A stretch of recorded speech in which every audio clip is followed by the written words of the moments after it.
Hello everybody, I hope you're all well. So this is another series, another part of my recovery. This is mindfulness. After my CBT I went on to do a mindfulness course. This blew me away when I did this. I don't see it as a therapy, I see it as a way of life. I'm quite deeply believe that in primary school and right through school years, I think this should be taught really. I think this should be a lesson because I believe that if it was, mental health would not be what it is today. It's extremely powerful, and like I say, it's nothing but paying attention. So we'll start again. I'm just going to do it on going through what we went through. Obviously, just little snippets of it because our sessions were like 2-hour sessions, and I'm going to put little bits into about 10 minutes. Part of this was what's called a raising exercise. I've put that onto another little video which I'll put together, so yeah, make sure you have a go at that. That's quite interesting, and it can really change the way change the way you eat forever. So yeah, so what is mindfulness? Well, mindfulness means paying attention in a particular way, on purpose, in present moment, and non-judgmentally. And that is it really. That's it. It's nothing complicated. So yeah, we spend a lot of our life in autopilot. So I'm just going to do a little reading on autopilot. I'll give you an example of it. There's many more examples, but this is one I'll just give you here. So in a car, we sometimes drive for miles on autopilot without really being aware of what we are doing. In the same way, we may not be really present, moment by moment, for much of our lives. We can often be miles away without knowing it. On autopilot, we are more likely to have our button pressed by events around us, feelings, sensations and thoughts in the mind, of which we may be only dimly aware, may trigger stress and lead to a deterioration in our sense of well-being and impact on our physical and mental health. By becoming more aware of our thoughts, feelings and body sensations from moment to moment, we give ourselves the possibility of greater freedom and choice. We do not have to go down the same old mental ruts that may have caused us problems in the past. The aim of this program is to increase awareness so that we can respond to situations with choice rather than react automatically. We do that by practicing becoming more aware of where our attention is and deliberately changing the focus of attention over and over again. And this is right, we do. You're not really there, and your subconscious is ticking away, and then it springs up this thought, and then you get the sensations like we talked about in the CBT, and that's what mindfulness is. It's not really a therapy as such. It's just about being aware, so you're present all the time, and these things don't get a chance to get to you. So to cultivate mindfulness into our daily life, what we call the informal practice, try bringing moment-to-moment awareness to everyday activities such as waking up in the morning, brushing your teeth, showering, drying your body, getting dressed, eating, driving, taking out the rubbish and shopping. The point is simple. To zero in on knowing what you are doing as you are actually doing it, and on what you are thinking and feeling from moment to moment as well. Make a daily record of reflections on the informal practice sheet. I'll try and find that sheet and pin that under the thing, but basically try to pick out for now, just pick out one routine that you do daily. So maybe showering is quite a good one because I've done it, and I know you probably will, where you have a shower, and while you're in the shower, you're washing yourself, and your mind's sort of thinking of where you've got to go, what you've got to do, what you've got to put away, what meeting you've got to have at work, who you've got to go and see. And we wonder why when it gets to evening time, why we're so exhausted. And like, this is first thing in the morning, we've already lived our day. We were just having a shower and we've already been through the whole day in our minds. And no wonder we're mentally fatigued at the end of the day. So it is just about, while you're in the shower, be in the shower. Pay attention to the, I mean, the raisin test, that says, imagine it's the first time, and do exactly that with a shower. Remember the first time you had a shower. Try to remember the first time you had a shower. You paid attention, you loved it, you loved the feeling of the water bouncing on your body and things like that. Imagine you're a little toddler, like if you've got little children, pay attention to them, because they will be mindful, because they know nothing else. They haven't got a care in the world, so they know nothing else but to enjoy everything and pay attention. So imagine what they're like in the shower. They're paddling their feet on the bottom and splashing the water. And I'm not saying you have to have a complete destruction in your bathroom and flood the place, but just try and experience things. Certainly the soap on your fingers and making the bubbles and things. Just try and experience things a little bit better rather than rushing all the time. And by being aware of everything, it it changes your life.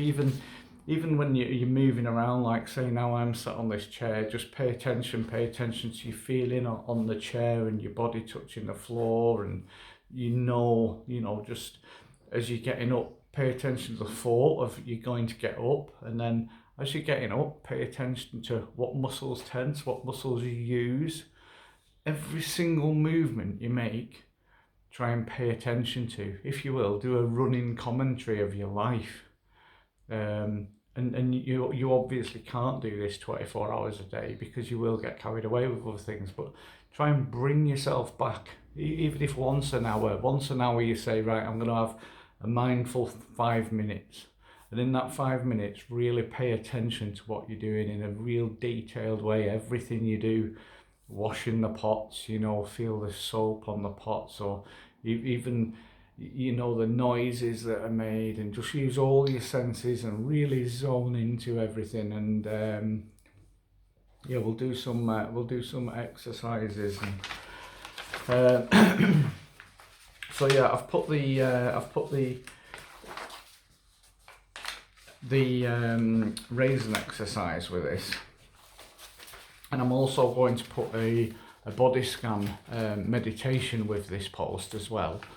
If you can try and practice that body scan at least once a day for now, do that for a week, and I'll put another video on next week.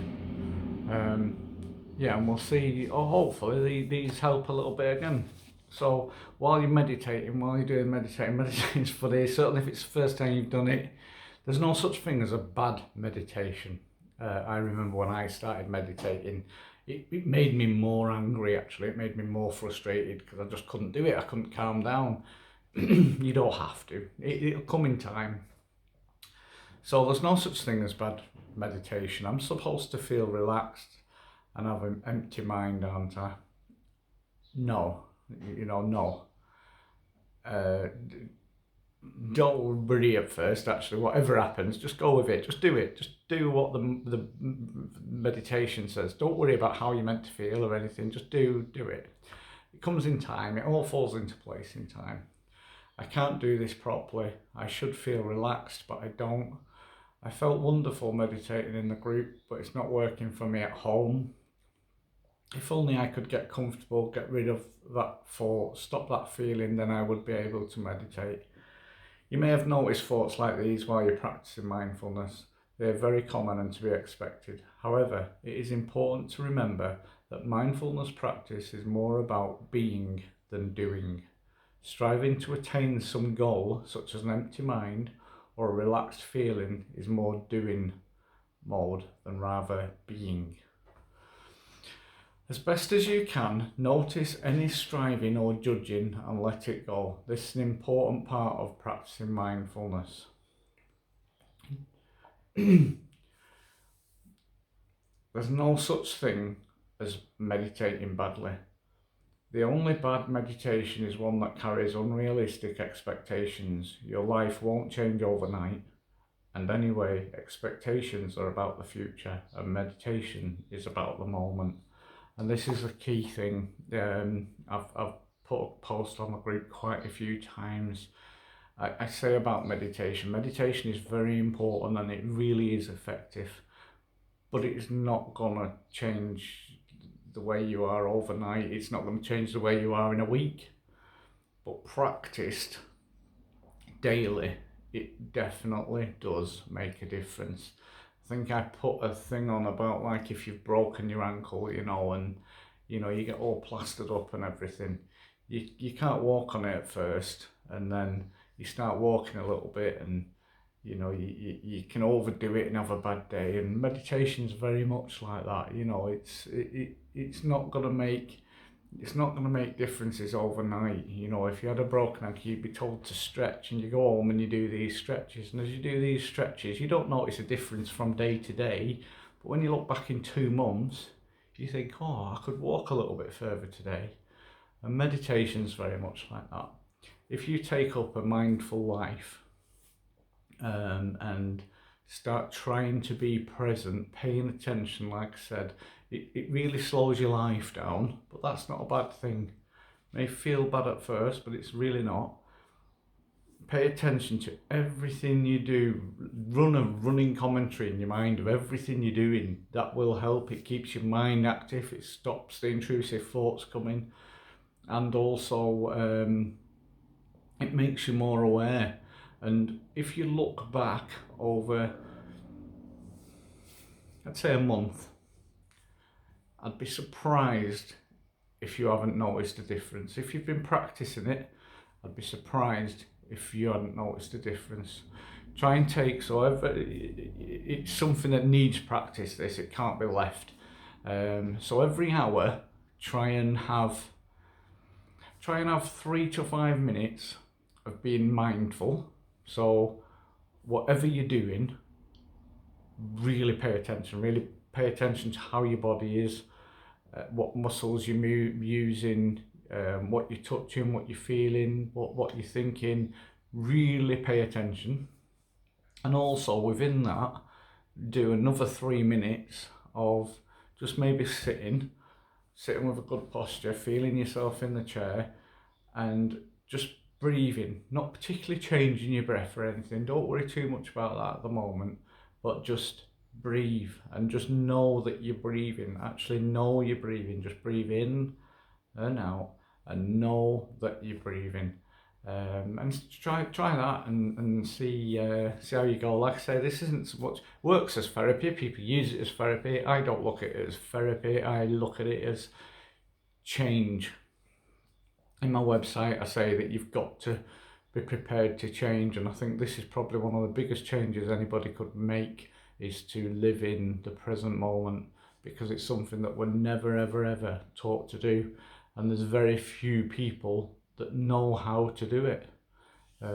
So yeah, good luck. Let me know how you get on. Let me know what you think.